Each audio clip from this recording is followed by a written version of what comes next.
All right, welcome to the Explainer. Today, we're really getting into the wealth mindset.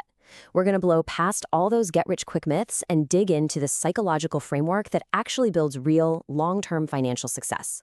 Let's jump in. So what really separates people who build lasting wealth from everyone else?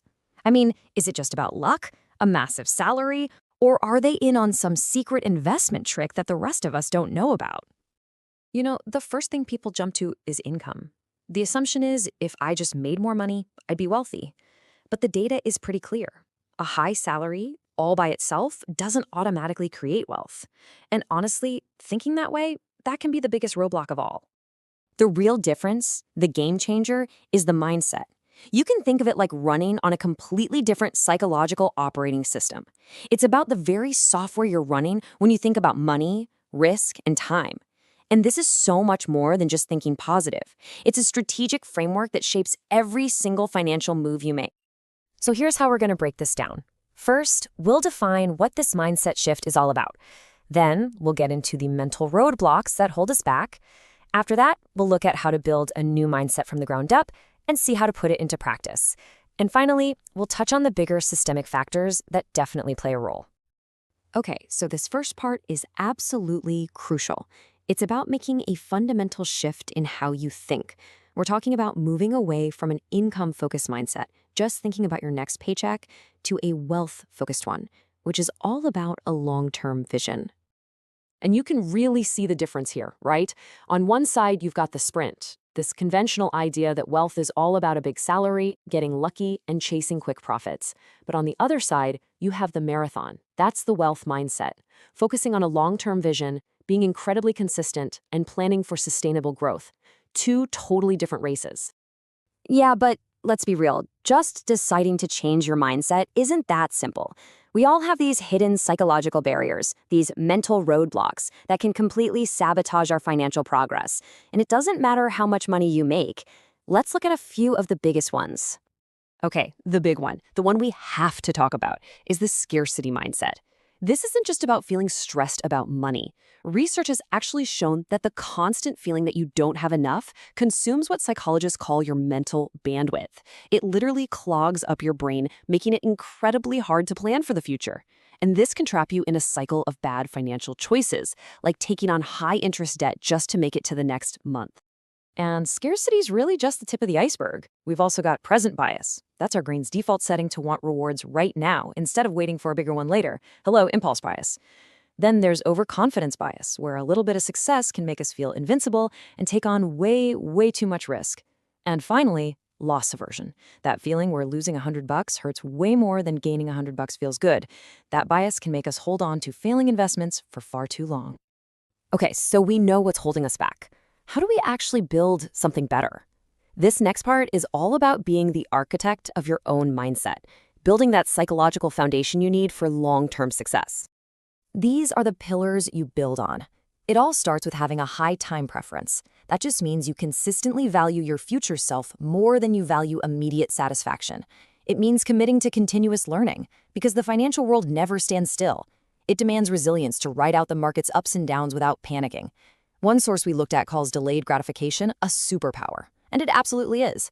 And, maybe most importantly, it's about progress over perfection. Just starting right where you are is so much more valuable than waiting for the perfect plan that never comes. All right, let's get practical. How does this actually look in action? Step 1, mindset transformation. You have to actively challenge those limiting beliefs you have about money. Step 2 is strategic planning, always thinking long-term.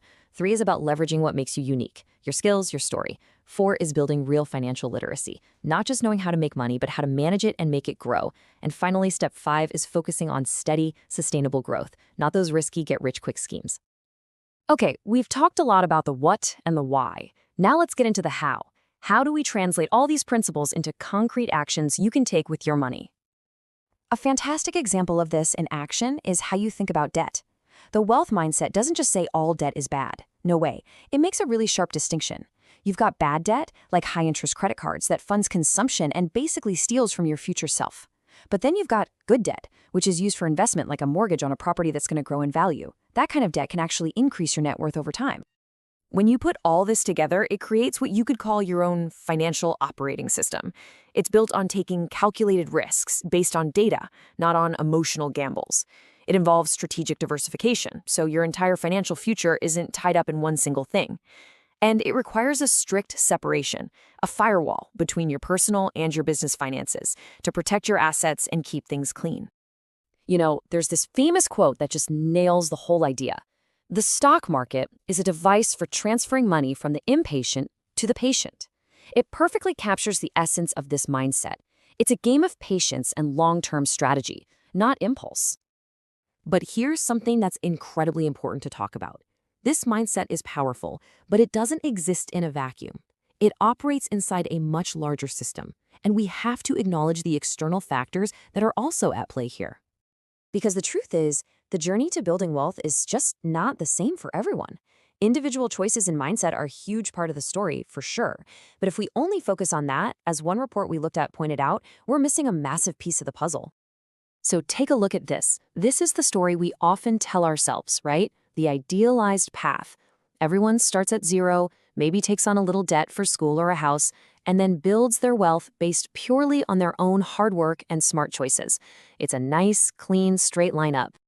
But then you see this, and it paints a much, much different picture. This more realistic view shows that we don't all start from the same place. Parental wealth can create wildly different starting lines. Some people begin with a huge head start, while others start far behind the line, and that fundamentally changes the entire race. And this inherited advantage isn't just a small thing. We're talking about access to better education, graduating without crushing student debt, or getting help with a down payment on a house. And at the same time, we have to acknowledge the structural barriers, like historical discrimination in things like housing and lending, that created enormous obstacles for entire groups of people. And because wealth is so often passed down, these gaps can get reinforced generation after generation. And that brings us back to what might be the most powerful takeaway from all of this. Yes, we have to understand and navigate these external realities, but the research consistently points back to one core idea. Mastering your own internal psychology is the single highest leverage investment you can ever make. So I want to leave you with a question to really think about for yourself. What is the one belief about money, maybe one you didn't even realize you had until right now, that is holding you back?